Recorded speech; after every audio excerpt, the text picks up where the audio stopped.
तो कुल मिलाकर के सबसे ज्यादा आरक्षण सवर्णों को है 50%।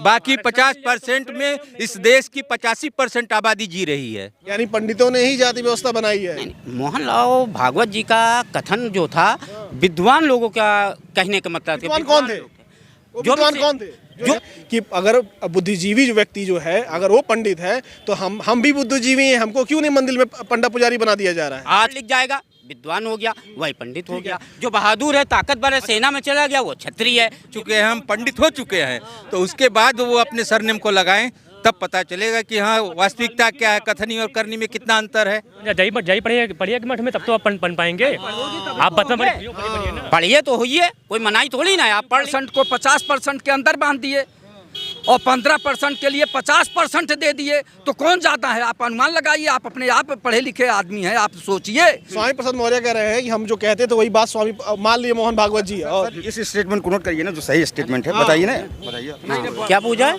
स्वामी प्रसाद मौर्य ने कहा, अरे सुन लीजिए, स्वामी प्रसाद मौर्य ने कहा है कि हम जो कह रहे थे हमारी बात मोहन भागवत जी ने मान ली, और उन्होंने कह दिया कि ब्राह्मणों ने ही, यानी पंडितों ने ही जाति व्यवस्था बनाई है। मोहनलाल भागवत जी का कथन जो था, विद्वान लोगों का कहने का मतलब था। विद्वान कौन थे? जो विद्वान कौन थे? जो शिक्षित, हमारा जो हिंदू समाज है, सनातन धर्म है, वर्ण व्यवस्था पर आधारित है।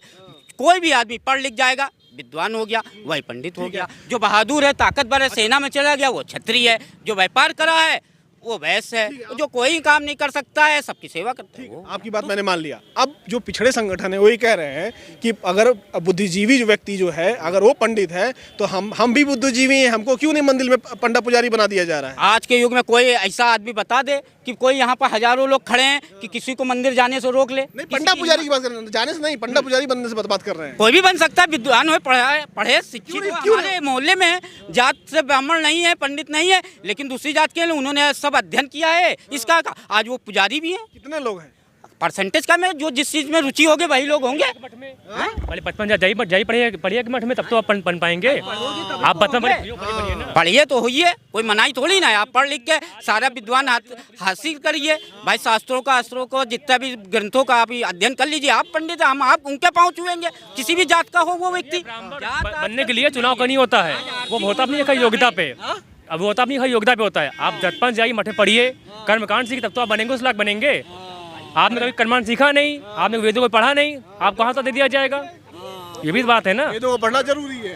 पढ़ने के बाद तब सरनेम लगाना चाहिए। जब पढ़ाई लिखाई से पारंगत हो जाएं, समाज यह दे कि हम बुद्धिजीवी हो चुके हैं, हम पंडित हो चुके हैं, तो उसके बाद वो अपने सरनेम को लगाएं, तब पता चलेगा कि हाँ वास्तविकता क्या है, कथनी और करनी में कितना अंतर है। सरनेम लगाना जरूरी है। बिल्कुल। जब वो कह रहे हैं कि पंडित होने के लिए, विद्वान होने के लिए पढ़ा लिखा होना जरूरी है, तो पढ़ लिख करके उसके बाद लोगों को निर्धारण करने का अवसर दिया जाए कि हाँ आप उक्त सरनेम लगा सकते हैं। अच्छा, कुछ संगठन ये कह रहे हैं कि आप हिंदू में मत बटो, आप जातियों में मत बटो, आप हिंदू हो, तो ये क्यों नहीं कह रहे हैं कि जातियां ही खत्म कर दी जाएं, बटेगा ही नहीं कोई? फिर आरक्षण कौन लेगा? आरक्षण भी कौन लेगा? क्यों आरक्षण भी कौन लेगा? जाति खत्म हो जाएगी तो। आरक्षण तो कुल मिलाकर के सबसे ज्यादा आरक्षण सवर्णों को है 50%। बाकी 50% में इस देश की 85% आबादी जी रही है। सबसे ज्यादा सवर्णों का आरक्षण है 50% है। 50% है जी, और 50% के अंदर सारी जातियों को है। सुप्रीम कोर्ट की रूलिंग है। अच्छा जी, ऐसी बात है। वो जो बोल रहे हैं एकदम सच बोल रहे हैं। चूंकि 27% और कई परसेंट आप जोड़ दीजिए, उसके बाद 10% गरीब लोगों का वीकर सेक्शन का भी दिए हैं, लेकिन 50% के अंदर इन लोगों को 50% के जो है 85% को 50% के अंदर बांध दिए और 15% के लिए 50% दे दिए, तो कौन जाता है? आप अनुमान लगाइए। आप अपने आप पढ़े लिखे आदमी हैं, आप सोचिए कि जो है किसको ज़्यादा आरक्षण दिया गया है। अच्छा, वही कह रहे हैं जाति जनगणना हो जाए, सब क्लियर हो जाए। हाँ, जाति जनगणना होना चाहिए। जाति जनगणना से क्लियर हो जाएगा, जिसका जितना हिस्सादारी उतना उसकी भागीदारी। जाति जनगणना होनी चाहिए कि नहीं? बिल्कुल चाहिए, जरूरी है। होनी चाहिए। होनी चाहिए।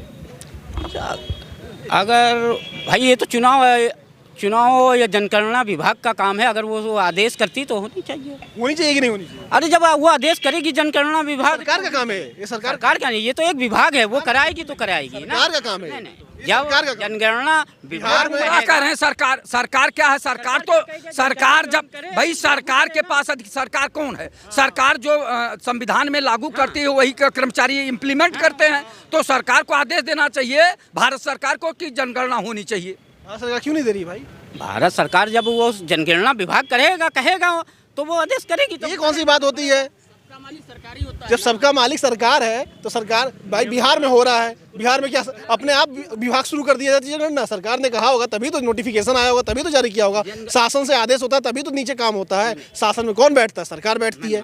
तो सरकार क्यों नहीं कह रही है जाति जनगणना हो? नहीं, जनगणना कराने का मतलब उससे अपने जो भारत इस समय दुनिया में शक्ति के रूप में उभर रहा है, विश्व गुरु के रूप में उभरा है। जातों में विभाग पैदा करने के लिए कुछ राजनीतिक दल इसी वेश पे ही चुनाव लड़ना चाहते हैं कि हिंदू से आपस में लड़ाकर राजगद्दा प्राप्त करे। जाति जनगणना होने में हिंदू में लड़ाई हो जाएगी। निश्चित रूप से ये बढ़ाया जाएगा। गुमराह करने का तरीका है। जाति जनगणना होना चाहिए। नहीं, जाति कितने कितनी जातियां हैं और कौन कौन से सबको जानकारी हो जाए, और इसमें लड़ाने कौन सी बात है? अभी इसमें कौन सा लड़की होने की बात है? इसी देश के वासी, इसी देश में पैदा है, इसी देश का अन्न खाते हैं। उसमें क्या है भाई? हर जात को अपनी जात के बारे में पता लग जाए कि हमारी इतनी संख्या है, उसमें कौन सी जाति जनगणना होना चाहिए? नहीं, जाति जनगणना के कारण ही तो इतने सालों तक ये कांग्रेस सपा बसपा राज्य करती रहे। वो देश का विकास, उस प्रदेश का विकास नाथिंग के बराबर था। गुंडागर्दी थी, हर जात के नाम पर झगड़ा हो रहा है। बिहार के बारे में आप देख लिए, बिहार में ही आज जो हो रहा है, पहले रणविजय सेना और ये दलित सेना सब बना एक दूसरे का हिंदू को काट रहा था, मार रहा था।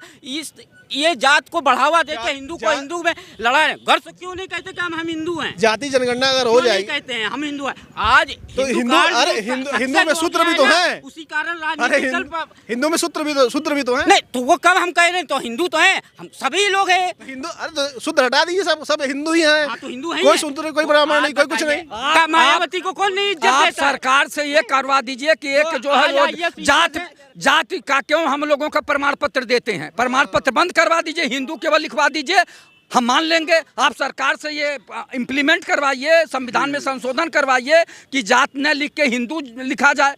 आप इसको करवा दीजिए, हम लोग मान लेंगे। सरकार किससे कहती कि आप आगे जात लिखिए? वो तो आपके ऊपर निर्भर करता है कि हम लिखे। आप काहे नहीं लिखते हो कि मैं नौकरियों में क्यों माना जाता है? अरे आप लिखिए। सरकार नहीं कह रही है कि आप जात लिखिए, मांगा जा रहा है। सरकार कहीं नहीं कह रही है। भारत के संविधान में कहीं नहीं लिखा है कि आप अपने नाम के आगे जात